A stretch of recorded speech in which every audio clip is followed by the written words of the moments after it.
Sorry నాన్న, నా వేళ్లు కొంచెం పట్టుకొని క్యాన్వాస్ మీద అద్భుతమైన బొమ్మలు గీయడానికి పుట్టాయి. కానీ మీరు ఆ చేతిలో పెన్ను పెట్టి నాకు అర్థం కాని మ్యాథమెటిక్స్ ఈక్వేషన్స్ అన్ని సాల్వ్ చేయమంటున్నారు. నాకు ఆ పుస్తకాలను చూస్తుంటే ఊపిరి ఆగిపోతుంది నాన్న. ఇప్పుడు ఆ 5 కోట్ల ఫెరారీ కారుని తీసుకొచ్చి బురద పొలంలోకి దింపి ట్రాక్టర్తో పోటీపడి పొలాన్ని దున్నమంటే ఏం జరుగుతుంది? ఒకవేళ ద్రోణాచార్యుడు గనక భీముడి చేతిలో ధనస్సు పెట్టుంటే భీముడు ఒక ఫెయిల్డ్ ఆర్చర్గా మిగిలిపోయి ఉండేవాడు. ఆ డిప్రెషన్ లో భీముడు కూడా ఆత్మహత్య చేసుకుని ఉండేవాడేమో. ఇప్పుడు ఆ అమ్మాయి ఇంజనీర్ అవ్వలేదు, ఇంట్లో గోడ మీద ఫోటో ఫ్రేమ్ లో కన్నీళ్లు తెప్పించి ఒక జ్ఞాపకంలో మిగిలిపోయింది.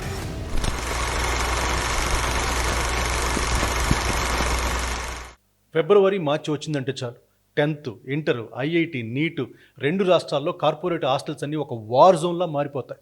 తెల్లవారుజాము 4 గంటలకే అలారాలు మోగుతాయి. సరిగ్గా కళ్ళు తెరవక ముందే నిద్రమత్తులోనే పుస్తకాలతో కుస్తీలు పడుతుంటారు పిల్లలందరూ. నిద్ర లేదు, ఆటలు లేవు, ప్రశాంతంగా ఊపిరి పీల్చుకునే టైం కూడా ఉండదు. వాళ్ళ చిన్న మైండ్స్ మీద వందల కొద్ది మార్కుల టెన్షన్, వేల కొద్ది ర్యాంకుల భారం.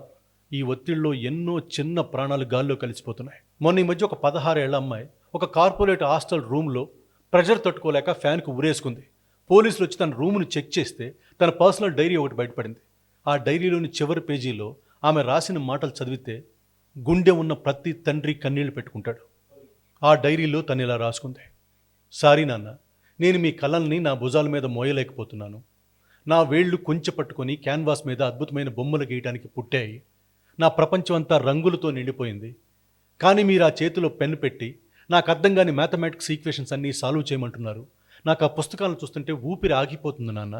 నేను ఈ రేసులో ఓడిపోయాను. ఇప్పుడు ఒక్క నిమిషం వినండి. ఆ అమ్మాయి చనిపోవడం అనేది మన ఎడ్యుకేషన్ సిస్టమ్ యొక్క తప్పే కావచ్చు, అది ఎవరూ కాదనలేరు.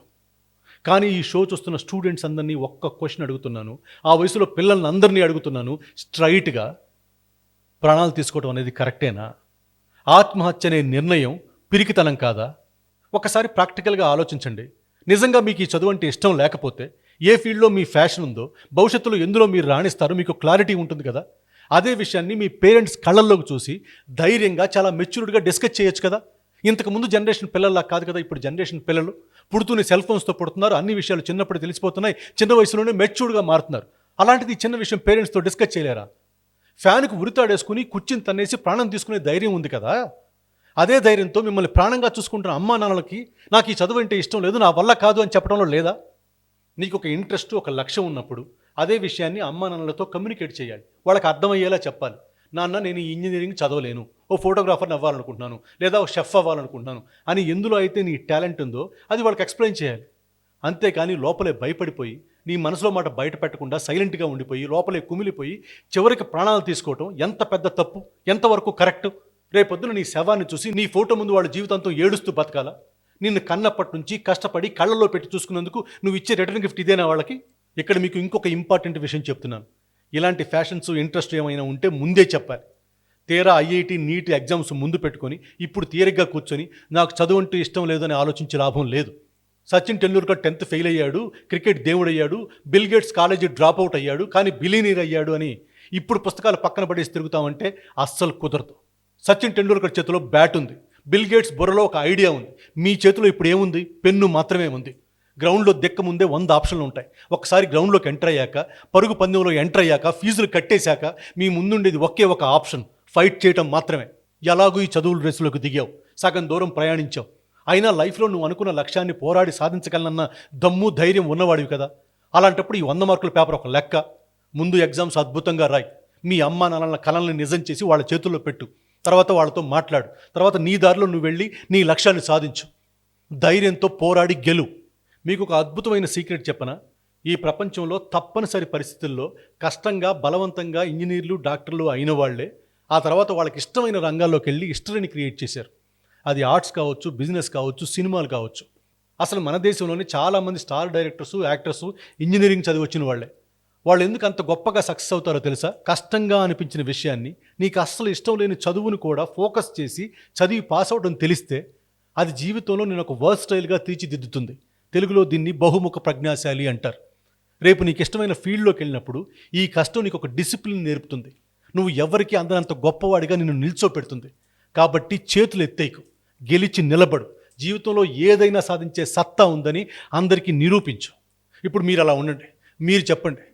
పిల్లల కంటే సరిగ్గా చెప్పేవాడు లేక, చెప్పినా సరిగ్గా అర్థం చేసుకునే వయసు కాక వాళ్ళు ఏవో తప్పుడు నిర్ణయాలు తీసుకుంటారు. కానీ ఆ తప్పుడు నిర్ణయాల వెనక కారణం ఎవరు? నేను ఈ క్వశ్చన్ మిమ్మల్ని అడుగుతున్నాను, పేరెంట్స్ని అడుగుతున్నాను, స్ట్రైట్గా అడుగుతున్నాను. చెప్పండి, మీ పిల్లల ఇష్టాలను మీరు ఎప్పటికీ అర్థం చేసుకోరా? వాళ్ళ టాలెంట్ ఏంటో, వాళ్ళ సామర్థ్యం ఏంటో, వాళ్ళ మనస్తత్వం ఏంటో తెలుసుకోకుండా ఎప్పుడు పక్కింటి వాళ్ళతో కంపేర్ చేసి మీ కన్న బిడ్డల్ని బలి చేసుకుంటారా? పక్కింటి వాళ్ళ కొడుకు ఇంజనీరింగ్ చేస్తున్నాడని, ఎదురింట్లో వాళ్ళ అమ్మాయి అమెరికా వెళ్ళిందని వాళ్ళతో కంపేర్ చేసి మీ ఈగో కోసం, మీ స్టేటస్ కోసం పిల్లల మైండ్స్ మీద ఎందుకంత ప్రెషర్ మోపుతున్నారు? మీకు ఒక లాజికల్గా ఉండే ప్రాక్టికల్ ఎగ్జాంపుల్ చెప్తాను. ఒక 5 కోట్ల ఫెరారీ స్పోర్ట్స్ కార్ ఉంది.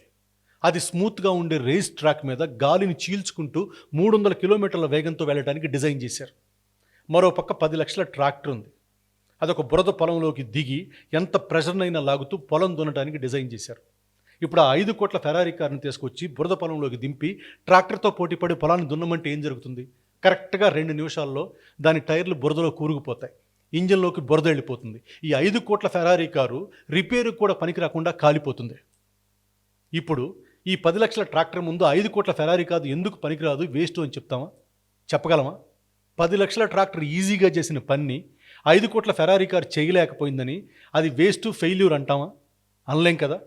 అలాగే ఇప్పుడు పొలాన్ని బలంగా దున్నింది కదా అని ఈ 10 లక్షల ట్రాక్టర్ని ఫార్ములా 1 రేస్ ట్రాక్ మీద నిలబెట్టి ఫెరారీతో పోటీ పడమంటే అది నిలబడుతుందా? నిలబడి గెలుస్తుందా? గెలవదు, నవ్వులు పాలవుతుంది. ఇక్కడ కారుది తప్పు కాదు, ట్రాక్టర్ది తప్పు కాదు. దేని పర్పస్ దాంది, దేని ట్రాక్ దాంది. దేన్ని ఎక్కడ వాడాలో అక్కడ వాడాలి. కార్ల విషయంలో, వస్తువుల విషయంలో ఇంత లాజికల్గా ఆలోచించే మన బ్రెయిన్ మన కన్నబిడ్డల భవిష్యత్తు దగ్గరికి వచ్చేటప్పటికి ఎందుకంత గుడ్డిదైపోతుంది? కారుని బురదలో దించితే ఇంజన్ ఆగిపోతుందని తెలుసు. అలాంటప్పుడు ఏమాత్రం సంబంధం లేని, ఆసక్తి లేని చదువుల్లోకి మన పిల్లల్ని దించితే వాళ్ళ ఊపిరి ఆగిపోతుందన్న విషయం మీరు ఎందుకు గమనించలేకపోతున్నారు? ఆ చనిపోయిన స్వాతి అనే అమ్మాయి ఫెరారీ కార్ లాంటిది. పెయింటింగ్ అనేది ఆ అమ్మాయికి రేస్ ట్రాక్. ఆర్ట్స్లో ఆ అమ్మాయికి అద్భుతమైన పట్టుంది. ఆ ట్రాక్ మీద ఆ అమ్మాయిని వదిలితే దేశం గర్వించదగ్గ ఆర్టిస్ట్ అయి ఉండేది. రేపొద్దున పద్మశ్రీ అవార్డు కూడా తెచ్చుకుని ఉండేదేమో. కానీ పక్కింటి వాడు ఇంజనీరింగ్ చదువుతున్నాడని ఈ అమ్మాయిని తీసుకెళ్లి ఐఐటి కోచింగ్ సెంటర్ అనే బురదలో బంధించారు. ఇప్పుడు ఆ అమ్మాయి ఇంజనీర్ అవ్వలేదు. ఇంట్లో గోడ మీద ఫోటో ఫ్రేమ్లో కన్నీళ్లు తెప్పించి ఒక జ్ఞాపకంలో మిగిలిపోయింది. ప్రపంచానికి ఇంజనీర్లు కావాలి, డాక్టర్లు కావాలి. అలా అని అందరూ వాళ్లే అయిపోతే రేపొద్దున మీకు ఏదైనా అన్యాయం జరిగితే వాదించడానికి లాయర్ కావాలి, తీర్పు ఇవ్వడానికి జడ్జి కావాలి, మీ పిల్లలకి పాఠాలు చెప్పడానికి ఒక టీచర్ కావాలి, ఈ దేశాన్ని నడిపించడానికి లీడర్లు కావాలి. సివిల్ సర్వీసెస్ ఉన్నాయి, ఆర్కిటెక్చర్ ఉంది, ఫైన్ ఆర్ట్స్ ఉన్నాయి, స్పోర్ట్స్ ఉన్నాయి. దేశంలో లక్షల అవకాశాలు ఉన్నాయి. అయినా ఈ ఎడ్యుకేషన్ సైకాలజీ గురించి మనం ఈరోజు కొత్తగా మాట్లాడుకోనక్కర్లేదు. ఎప్పుడో 5000 years బ్యాక్ జరిగిన మహాభారతంలో 105 మంది కురు పాండవులకి ఒక్కడే గురువు, ఆయన పేరు ద్రోణాచార్యుడు. ఆయన ప్రపంచంలోనే గొప్ప విలుకారుడు, అంటే ఆర్చర్. ఆయన గొప్ప ఆర్చర్ అని చెప్పేసి ఈ 105 మంది చేతుల్లో ధనస్సులు ఇవ్వలేదు. భీముడు కండబలాన్ని, కోపాన్ని చూసి గదిచ్చాడు. అర్జునుడు ఫోకస్ చూసి ధనస్సు ఇచ్చాడు. నకులుడికి అశ్వవిద్య నేర్పించాడు. సహదేవుడికి జ్యోతిష్యం నేర్పించాడు. ఒకవేళ ద్రోణాచార్యుడు గనక ఇప్పుడు మన ఎడ్యుకేషన్ సిస్టంలో ప్రిన్సిపల్స్ లాగా నేను ఆర్చర్ని కాబట్టి అందరూ బాణాలు వేయాల్సిందే అని చెప్పి భీముడి చేతిలో ధనస్సు పెట్టుంటే భీముడు ఒక ఫెయిల్డ్ ఆర్చర్గా మిగిలిపోయి ఉండేవాడు. ఆ డిప్రెషన్లో భీముడు కూడా ఆత్మహత్య చేసుకుని ఉండేవాడేమో.